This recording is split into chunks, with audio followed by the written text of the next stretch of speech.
баъзеи одамон мегӯянд ки пул дар зиндагӣ он қадар ҳам муҳим нест, вале бояд шумо инро бифаҳмед ки бо доштани пул зиндагӣ боз ширинтару ширинтар мегардад. вақте ки баъзе аз пулдорон дар фикри пасандоз ва захира кардани пул ҳастанд, баъзеи дигари бойҳо ва пулдорҳо бошанд дар он фикр ҳастанд ки зиндагӣ кӯтоҳ асту бояд аз ин зиндагии кӯтоҳ ба маврид истифода баранд аз пулҳояшон ва худро хушбахт созанд. салом дӯстони азиз, хушомадед ба канали Некатоб ва як видеои ҷолибро дар бораи пулдорҳои ҷаҳон ба шумо пешкаш мекунем. шумо дар ин видео мебинед ки чӣ гуна пулдорҳои ҷаҳон пулҳояшонро ягон хиҷолате накашида масрафи зиндагиашон мекунанд ва ҳатто пулҳояшонро пешкаши мардум мекунанд. барои ҳамин ролика то охиша тамошо кунед ва мебинед ки миллиардерҳо пулҳояшонро сарфи чиз мекунанд дар зиндагӣ. хоб, гапро зиёд намекунем, пас аз як рекламаи дигар видеоро сар мекунем. рафтем.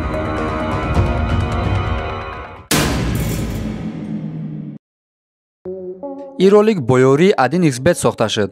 агар дар вақти регистратсия дар ҷои промокод нека нависен 5000 рубле бонустон метан. барои бонусро гирифтан ҳатман пурра регистратсияро гузаред, баъдан дар шотон пул партоед.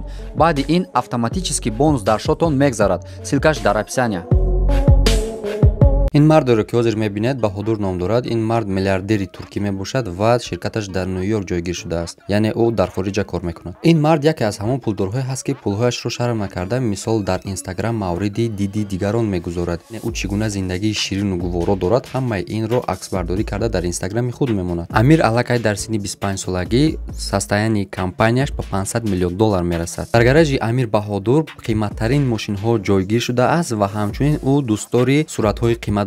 ӯ тавре зиндагӣ мекунад ки барои мардуми оддӣ ин гуна зиндагӣ як афсонае боқӣ мемонаду халос. гарчанде ки тарз ва раванди зиндагии Амир Баҳодур ба мо як рӯёе боқӣ монад, аммо дар назар ба писари подшоҳи Арабистони Саудӣ Муҳаммад ибн Салмон ҳеҷ чизе нест. шумо танҳо тасаввур кунед ки фақат як сармояи оилаи Муҳаммад ибн Салмон ба $1 триллион мерасад. худ бовар кунед хоне ин пул басанда аст ки одам барои худ даҳҳо ракета кунад ва ба космос парвоз кунад. ва албатта ки табиист ки шоҳзодаи ҷавон мехоҳад ки гаронтарин автомобилҳоро дар ҷаҳон бо худ дошта бошад. шоҳзодаи ҷавон на танҳо қимматтарин автомобилҳои ҷаҳонро харидорӣ мекунад, балки боз онҳоро аз он ҳам дида қимматтар месозад. яъне чӣ гуна? яъне ранги автомобилҳояшро аз тилло мезанад, барои он ки боз ҳам аз нархи пешиниаш зида қимматтар бошаду ва ҳеҷ кас ба мисли ӯ автомобил надошта бошад. масалан дар гарожи вай Lamborghini тиллоӣ, Bentley тиллоӣ, Rolls-Royce тиллоӣ ва инчунин дигар мошинҳои тиллоӣ вуҷуд дорад. вале ин дар баробари сармояи аслии ӯ ҳеҷ чизе нест. шоҳзодаи ҷавон дар соли гузашта мехост ки дастаҳои Манчестер Юнайтедро бихарад ва гуфта буд ки омода аст ки барои ин дастаи футболбозӣ $5 миллион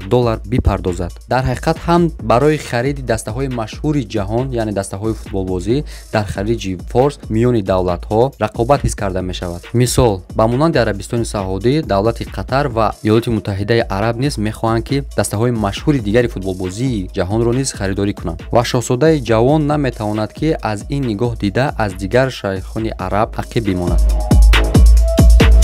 миллиардере олмоние ки дар Туркия зиндагӣ мекард тасмим гирифтааст ки бизнесашро боз дар Дубай оғоз кунад ва дар ин тасмимаш хеле ҳам муваффақ шуд. ширкати мошинфурӯшии вай яке аз муваффақтаринҳо дар Дубай ва дар Осиё ба ҳисоб меравад ва сармояи куллии вай ба $3 миллиард мерасад. аз сабабе ки ӯ сарвати бешумор дорад, гоҳе мешавад ки қимматтарин тӯҳфаҳоро ба дигарон тӯҳфа мекунад.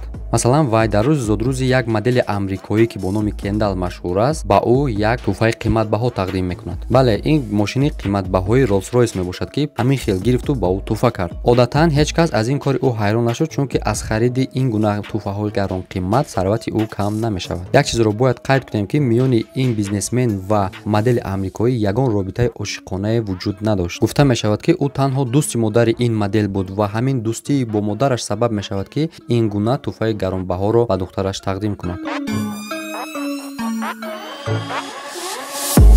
сармояи шахсии Ҳамдон бин Муҳаммад шаҳзодаи Дубай ба $18 миллиард мерасад. бар замми ҳамаи ин шоҳзодаи ҷавон ҳам варзишгар асту ва ҳам чатурбози моҳир ҳам ҳаст. ҳамчунон ӯро ба хотири ашъораш мешиносанд ки ӯ як ҷавони романтик, ватандӯст ва дар бораи оилааш фикр мекунад. ӯ шеърҳояшро дар китобҳо нашр мекунад бо номи Фазо, ки дар забони арабӣ ба монанди кӯмак аст. ин шоҳзодаи ҷавони Дубай бештари умри ҷавони худро дар Англия сипарӣ намудааст ва дар он ҷо дар яке аз беҳтарин мадрасаҳо, яъне дар беҳтарин донишгоҳҳои Англия таҳсил намудааст. Дӯстон, шумо бояд ҳайрон нашавед, ки моҳрӯҳони зиёде аз саросари ҷаҳон хоҳиши бо ӯ издивоҷ карданро доштанд. Вале шоҳзодаи Дубай дар синни 36 солагӣ бо духтари амӯяш издивоҷ мекунад. ин ки ӯ духтари амакашро ба хотири ишқаш гирифт ё ин ки ба хотири гум нашудани пул аз оила, инро ҳеҷ кас намедонад. Аммо факт он аст, ки ӯ бо духтари амакаш издивоҷ кард.